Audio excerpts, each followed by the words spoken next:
झारखंड की कोयला राजधानी धनबाद से एक बड़ी खबर सामने आई है, जहां सर्किट हाउस में झारखंड के वित्त मंत्री राधाकृष्ण किशोर से कोलफील्ड पेट्रोलियम डीलर्स एसोसिएशन के एक उच्च स्तरीय प्रतिनिधिमंडल ने मुलाकात की। झारखंड पेट्रोलियम डीलर्स एसोसिएशन के अध्यक्ष अशोक कुमार सिंह के नेतृत्व में पहुंचे कारोबारियों ने पिछले दिनों राज्य कैबिनेट द्वारा लिए गए ऐतिहासिक फैसले के लिए वित्त मंत्री का आभार व्यक्त किया।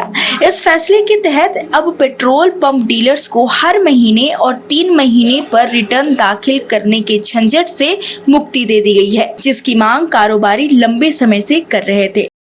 देखिए, पेट्रोलियम डीलर जो हैं वो सरकार को वैट देते नहीं है। जो पेट्रोल डीजल के ऊपर जो वैट है ये प्रीपेड है, मतलब जो ऑयल कंपनी है वही इसको भुगतान करती है और इसका मासिक और 3 महीने में एक बार, फिर साल में रिटर्न इसका जमा करना पड़ता था पेट्रोल पंपों को।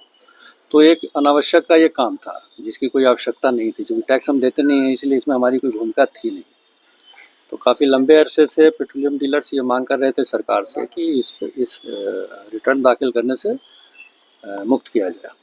तो अभी पिछले कैबिनेट में हेमंत सरकार ने इससे राहत दिया है पेट्रोलियम व्यवसायियों को।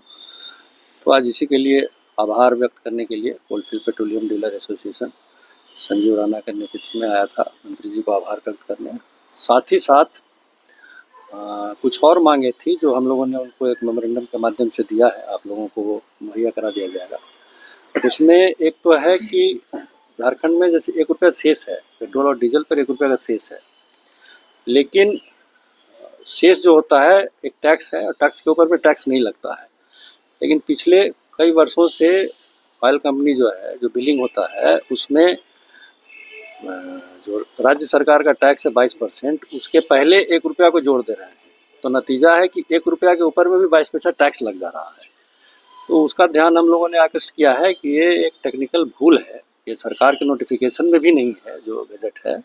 तो कहीं ना कहीं ये गलत ढंग से 22 पैसा अधिक वसूली हो रही है जनता से, क्योंकि पैसा जनता दे रही है, हम तो दे नहीं रहे हैं। तो कहीं ना कहीं झारखंड में 22 पैसा जनता को अधिक भुगतान करना पड़ रहा है डीजल और पेट्रोल दोनों पे।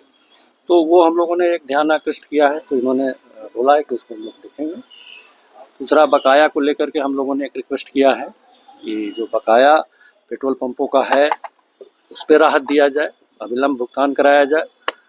और सबसे बड़ी चीज़ है कि अभी जो पेट्रोलियम उत्पादों का आप देख रहे हैं कि पिछले महीने में 15 दिन के अंदर में 7 से 8 रुपया की बढ़ोतरी हो गई है। तो जब केंद्र से कीमतें बढ़ती है तो उस पर राज्य का भी जो टैक्स है वो भी एडिशन हो जाता है, जुड़ जाता है 22 पैसा। 1 रुपया अगर बढ़ा तो उसमें 22 पैसा राज्य सरकार का भी उसमें एडिशन होता है। तो वो भी हम लोगों ने अनुरोध किया है राज्य सरकार से कि महंगाई को देखते हुए जनता को राहत देने के लिए 15 तारीख से पहले जो पहला प्राइस इंक्रीज हुआ था 3 रुपया, वो 15 मई को हुआ था। तो हम लोगों का सुझाव है कि 14 मई को जितना राज्य को रेवेन्यू मिल रहा था उसी को फ्रीज कर दें और आगे से कोई भी बढ़ोतरी जो हो रही है उस पर राज्य का जो कर का भार आ रहा है वो खत्म हो जाए फिलहाल। तो मेरे ख्याल से अगर इस तरह का एक्शन सरकार लेती है, जिसपे उन्होंने कहा कि 5 तारीख को रांची में इस पर मिल करके और इस पर चर्चा करेंगे, बात करेंगे क्या हो सकता है। अगर ऐसा झारखंड सरकार करती है तो मैं समझता हूँ कि ये देश में पहला राज्य सरकार होगा जो इस तरह का कोई नियम लागू करेगा। और इससे मैं समझता हूँ कि झारखंड में मान लीजिए 7 रुपया बढ़ा तो 7 दूना 14, यानी 1.5 रुपया के करीब कीमतें घट जाएगी। अगर वैसा हम लोगों की जो मांग है उस पर अगर अमल सरकार करती है तो 1.5 रुपया सस्ता हो जाएगा झारखंड में डीजल और पेट्रोल। तो कहीं ना कहीं इससे झारखंड की जनता को लाभ होगा और राज्य सरकार को जो कर मिल रहा था पहले से वो उनको मिलता रहेगा। तो इन्हीं सब चीज़ों को लेकर के आज हम लोगों ने इनसे अपनी मांगों को सामने रखा। बकाया राशि कितना होगा? बकाया राशि पूरे प्रदेश की हम बात करेंगे तो हर जिला को अगर मिला दिया जाए तो ये मोटा मोटी हम समझते हैं कि 70-80 करोड़ तो मिनिमम होगा कम से कम पूरे राज्य में। और चूंकि इसका कोई समय सीमा नहीं है कि 15 दिन में देंगे कि 45 दिन में देंगे, ये नहीं है। तो हम लोगों को ये काफी दिनों से चल रहा है, ये रोटेशन ऐसे ही चल रहा है। तो हम लोगों की मांग है कि इसको फोर्टनाइटली मतलब 15 दिन का एक रोटेशन किया जाए, फिक्स किया जाए, ताकि 15 दिन में पंप वालों का भुगतान हो जाए।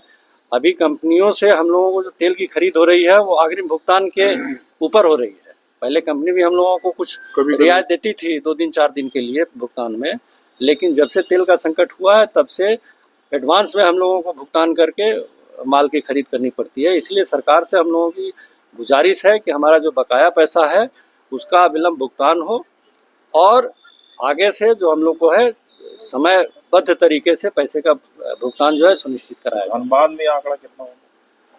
धनबाद में एग्जैक्ट आंकड़ा तो मैं नहीं बता पाऊंगा, लेकिन यहाँ भी करोड़ों में है।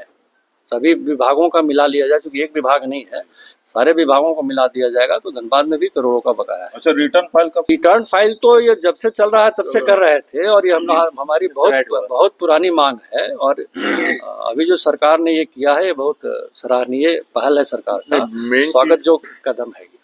मेन चीज है कि जो हालांकि यह मुलाकात सिर्फ बधाई देने तक सीमित नहीं रही, बल्कि कारोबारियों ने अपनी गंभीर प्रशासनिक और आर्थिक परेशानियां भी वित्त मंत्री के सामने रखी। संगठन ने बताया कि तेल कंपनियां ईंधन की आपूर्ति के लिए एडवांस यानी अग्रिम भुगतान लेती है, जबकि इसके विपरीत झारखंड की तमाम सरकारी संस्थानों में पेट्रोल पंप मालिकों का करोड़ों रुपए बकाया पड़ा हुआ है।